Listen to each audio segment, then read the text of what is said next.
Saya akan sharing tentang kesaksian saya, bagaimana saya mengikut Tuhan untuk pertama kali. I'm going to share about my life testimony on how I follow the Lord for the first time. Ya, saya mau cerita background dulu, latar belakang keluarga saya. I wanted to share to you about my family background first. Ya, saya lahir dari keluarga Muslim. Saya anak bungsu dari 5 bersaudara. So I was born in a Muslim family. I was the youngest of 5. Ya, dan sampai saat ini semua keluarga saya masih tetap Muslim. And up till today, all my family are still Muslims. Ya, jadi di sini saya mau cerita bagaimana pertama kali Tuhan memperkenalkan dirinya kepada saya. I wanted to tell you how God introduced Himself to me for the first time. Ya, jadi waktu itu tahun 2001 awal saya bekerja di satu perusahaan penerbangan nasional di Indonesia. In the year of 2001, in the beginning, I was working in the national aviation company in Indonesia. Dan saya ditempatkan di Bali. I was placed in the city of Bali. Ya, jadi di sana saya kontrak untuk bekerja selama 5 tahun. So I signed a contract to work for them for 5 years. Dan saya waktu itu sebagai pramugari. And I was working as a stewardess. Yes. Dan saya ditempatkan bersama teman-teman seangkatan saya waktu itu, dan dalam satu tempat yang sama untuk tinggal gitu. Jadi kami tinggal di apartemen bareng. So I was placed with all my fellow workers in a place in an apartment together. Ya, saya percaya bukan kebetulan. Jadi saya memilih untuk tinggal bersama teman saya yang Kristen. Dia Kristen. So I believe that it's not a coincidence. I chose to stay with my friends that was a Christian. Iya, jadi kami punya satu ruangan di apartemen yang biasanya tuh untuk ruang tamu, tapi karena kami jarang terima tamu, jadi kami ganti jadi seperti ruang buku, ruang baca, ruang musik, taruh-taruh CD, dan waktu itu masih ada kaset. Jadi untuk kami untuk kami sama-sama baca, tuker-tukeran gitu. So we changed the guest room back then because we don't have many guests to become a room for music and tape. And back then there's still tape recorder, a cassette tape. If you've never seen one, you can ask the older people here. I can tell you what it looks like. Iya, jadi teman saya ini dia punya banyak koleksi buku-buku rohani, kemudian Alkitab dia pajang semua, terus ada lagu-lagu puji-pujian, dan saya biasanya suka tuker-tukeran buku, tapi buku-buku yang lain gitu, sekuler. So my friend has a lot of collection of Christian books and Christian music, Christian CDs, the Bible and everything. I also have books, but my books were secular books. Iya. Suatu hari saya lagi nggak terbang, saya lagi nggak kerja, saya diam di rumah dan dia lagi nggak ada. Waktu itu saya sendirian. Saya karena belum biasa jauh dari keluarga, pertama kali bekerja dan jauh, and then saya ngerasa memang lagi ngerasa kesepian banget gitu. So one day when I was not working, I was at the house by myself. No one was around, and for the first time I was away from my family, so I felt kind of lonely and homesick. Iya, saya coba lihat-lihat buku teman saya itu gitu. Saya lihat kok ini rohani semua ya gitu. Tapi waktu itu saya merasa gini, oke, saya mau dengerin musik aja deh gitu. Tapi saya juga semuanya rohani gitu. Akhirnya saya memilih untuk ambil satu CD instrumen karena saya suka musik. So I looked through her books and I was wondering, oh my gosh, all her books are spiritual books. So I decided to listen to spiritual music.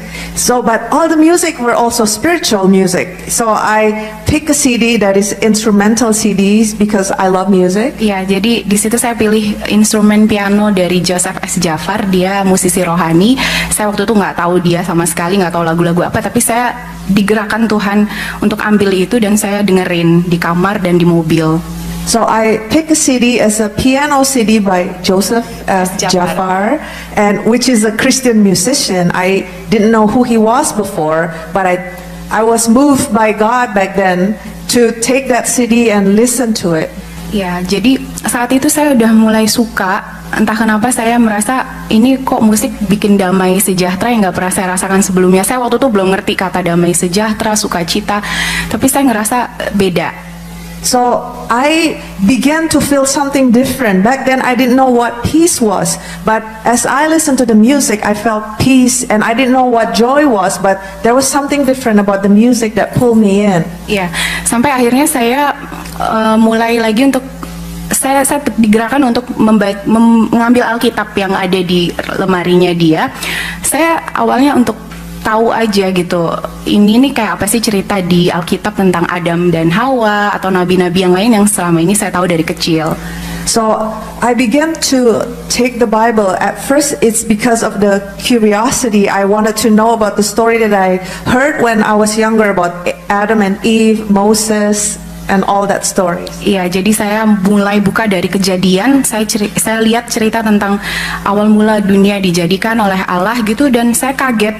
Wah, ternyata ceritanya seperti ini yang nggak pernah saya tahu sebelumnya. Sampai akhirnya karena saya hobi membaca juga, jadi saya kayak ngelihat ada cerita baru dan novel gitu. Jadi saya pikir wah seru nih, nextnya apa lagi gitu. So I began to open the book of Genesis, and I read about how God created the world, and I was amazed because this is different than what I've heard before. And because I like fiction, I began to read the next chapter and the next. Sampai akhirnya saya bilang sama teman saya itu, namanya Maureen, Maureen saya bawa ya Alkitab kamu, terus dia kaget banget, hah gitu. Until I told my friend Maureen, I said, Maureen, I'm going to take your Bible, and she was so shocked that I said that to her. Terus dia bilang, ya udah nggak apa-apa kok, saya punya yang lain, dia bilang gitu. Terus saya mulai baca di kamar, yang tadinya seneng main sama temen gitu, kalau makan selalu rame-rame sama geng saya gitu, itu saya selalu nolak gitu, nggak deh, saya di kamar aja, karena saya pengen baca lagi gitu, seru banget gitu. Walaupun ada bagian-bagian di Alkitab Perjanjian Lama itu yang saya kurang ngerti, tapi bikin saya penasaran terus. So usually I hang out with my friends, my gang, during lunch, eating together, but I began to spend time in my room alone. When they asked me out, I said, no, I'm just going to be in my room, because I was pulled in to read more about the Bible, even though there are a lot of things that I didn't understand. Ya, sampai akhirnya pada prosesnya adalah saya membaca Alkitab itu sampai 6 bulan selesai, masuk Perjanjian Baru itu selesai. Yang tadinya saya pinjam Bible-nya itu sampai akhirnya saya cari sendiri di toko buku, dan saya lingkarin satu-satu dari awal, huruf-hurufnya, angka-angkanya, nomornya, sampai selesai itu 6 bulan baca Alkitab. Shalom, salam sejahtera bagi kita semua, dan demikianlah cuplikan videonya saudara-saudara sekalian. Dan karena itu mari kita melihat dalam 1 Korintus pasal 10 ayatnya yang ke-13 sampai ke-16. Pencobaan-pencobaan yang kamu alami ialah pencobaan-pencobaan biasa yang tidak melebihi kekuatan manusia. Sebab Allah setia, dan karena itu Ia tidak akan membiarkan kamu dicobai melampaui kekuatanmu. Saudara-saudara sekalian, tadi kita sudah mendengarkan satu kesaksian, satu perjalanan iman, ya, satu perjalanan spiritual yang awalnya tidak mengetahui tentang kekristenan, tapi oleh karena jalan Tuhan sendiri, sebagaimana yang juga sudah dikatakan oleh Alkitab bahwa bukan kamu yang memilih aku, tetapi akulah yang memilih kamu. Nah, bagaimana tadi di dalam video yang sudah kita simak sama-sama, Mbak pramugari ini, ya, seseorang yang pernah menjadi pramugari, dia punya perjalanan, punya pengalaman spiritual yang pada akhirnya menuntunnya mengenal kekristenan. Bahkan dalam waktu 6 bulan dia bisa menyelesaikan membaca Alkitab. Luar biasa sekali. Nah, oleh karena itu saudara sekalian, sebagaimana juga sudah dikatakan oleh Alkitab dalam 1 Korintus pasal 10 ayat 13 sampai ke-16, dikatakan bahwa pencobaan-pencobaan yang dialami oleh tiap-tiap orang yang ada dalam Tuhan Yesus itu tidak melebihi kekuatan manusia ataupun tidak melebihi kekuatan si bersangkutan. Oleh karenanya apa yang menjadi pesannya adalah dalam menjalani kehidupan sebagai seorang Kristen, termasuk Mbak yang tadi ini ketika berbicara, dan memang juga disertai dengan pergumulan, juga disertai dengan tanggung jawab, dan itulah yang kemudian pada akhirnya ditempuh dan diambilnya sebagai sebuah keputusan yang luar biasa untuk memilih menjadi pengikut Tuhan Yesus. Luar biasa saudara sekalian. Pada waktu kamu dicobai, Ia akan memberikan kepadamu jalan keluar. Amin. Nah, inilah yang dijanjikan oleh Alkitab. Alkitab tidak pernah berjanji bahwa kalau mengikut Yesus semuanya akan baik-baik saja. Semuanya akan seperti yang kita harapkan. Alkitab tidak menjanjikan hal yang seperti itu. Tetapi yang Alkitab janjikan bahwa pada waktu kamu dicobai, Ia akan memberikan kepadamu jalan keluar. Nah, inilah yang diajarkan oleh Alkitab, ya. Jadi yakin dan percayalah apapun yang menjadi pergumulan kita hari ini dan juga kepada Mbak yang tadi yang sudah kita dengarkan kesaksiannya. Secara pribadi saya bersuka cita dan mengucapkan selamat datang dalam iman kepada Tuhan Yesus. Semoga terus bertumbuh dan terus menjadi berkat dimanapun berada. Tapi ketahui dan yakinlah bahwa senantiasa dikatakan oleh Alkitab bahwa ketika menghadapi pergumulan kehidupan, Ia, yaitu Tuhan sendiri, akan memberikan kepadamu jalan keluar. Namun apa yang menjadi tanggung jawab kita dalam hal ini? Ya, tentu dengan tetap berserah dan percaya kepadanya. Sehingga kamu dapat menanggungnya. Jadi saudara sekalian, dengan adanya jalan keluar daripada Tuhan, maka kita dapat menanggungnya. Karena itu saudara-saudaraku yang kekasih, jauhilah penyembahan berhala. Jadi ini satu teguran saudara ya yang disampaikan oleh Rasul Paulus kepada jemaat di Korintus agar benar-benar hidup di dalam Kristus dan menanggalkan semua cara hidup lamanya mereka. Menanggalkan semua cara hidup yang sebelumnya bertolak belakang dan tidak seperti yang dikehendaki oleh Kristus. Karena itulah Rasul Paulus mengingatkan kepada jemaat di Korintus, dan tentu yang makna ataupun aspek aplikasi dari pernyataan Alkitab ini tentu sangat relevan dengan kita hari ini, agar sungguh-sungguh setia dalam Tuhan Yesus dan menanggalkan cara-cara hidup kita yang sudah berlalu ataupun cara-cara hidup kita yang lama, termasuk kita sebagai orang-orang Kristen ini saudara ya. Lalu kemudian lebih lanjut dikatakan oleh Alkitab, aku berbicara kepadamu sebagai orang-orang yang bijaksana, pertimbangkanlah sendiri apa yang aku katakan. Jadi saudara semuanya pada akhirnya memang keputusan menjadi taat, keputusan menjadi mengikut, keputusan menjadi percaya, keputusan menjadi tunduk, itu kembali kepada masing-masing kita. Tetapi apapun itu, dalam kehidupan ini setiap tindakan, setiap keputusan yang kita buat, tentu yang akan bertanggung jawab atasnya pertama sekali, dan yang juga akan menerima buah dari hal-hal tersebut adalah diri sendiri ya. Pertimbangkanlah sendiri apa yang aku katakan. Bukankah cawan pengucapan syukur yang di atasnya kita ucapkan syukur adalah persekutuan dengan darah Kristus? Bukankah roti yang kita pecah-pecahkan adalah persekutuan dengan tubuh Kristus? Nah, saudara sekalian, ini menarik ya. Jadi dalam bagian ini pun kita juga diingatkan ya, persekutuan, persatuan kita dalam Tuhan Yesus. Dan itulah yang diingatkan oleh Rasul Paulus. Oleh karenanya, karena kita sudah hidup di dalam penebusan yang dikerjakan, dianugerahkan, diberikan oleh Tuhan Yesus, maka sudahlah seharusnya ya kita bersyukur, ya kita ada di dalam Dia, dan jaminan keselamatan itu sungguh nyata, bukan mudah-mudahan, bukan semoga, bukan sekiranya, tetapi pasti. Hidup yang kekal itu didapati di dalam Tuhan Yesus. Kenapa demikian? Karena demikianlah janji Tuhan Yesus sendiri. Dan bagaimana kita bisa mengiyakan itu? Karena Dia adalah Allah yang menjadi manusia. Tak seorang pun pernah turun dari surga lalu naik kembali ke surga selain daripada Tuhan Yesus sendiri, saudara ya. Jadi itulah yang diajarkan oleh Alkitab. Karena itu juga dalam beberapa ayat Tuhan Yesus berkata, akulah jalan, kebenaran, dan hidup. Tak ada seorang pun yang dapat datang kepada Bapa kalau tidak melalui aku. Yesus satu-satunya dan hanya satu-satunya. Tiada yang lain selain daripada Dia yang menjadi satu-satunya jalan untuk bisa masuk ke dalam kerajaan sorga. Dan itulah yang dijamin oleh Tuhan Yesus. Dan itulah yang kemudian diajarkan oleh Alkitab, bahwa kita telah masuk dalam persekutuan dengannya, kita telah masuk dalam penebusan yang dikerjakan olehnya, dan karena itu kita hidup menurut hukum-hukum Kristus. Lalu saudara sekalian, bahkan mengenai pengampunan dan penebusan dosa ini juga digambarkan secara luar biasa sebenarnya oleh Alkitab ya. Marilah baiklah kita berperkara.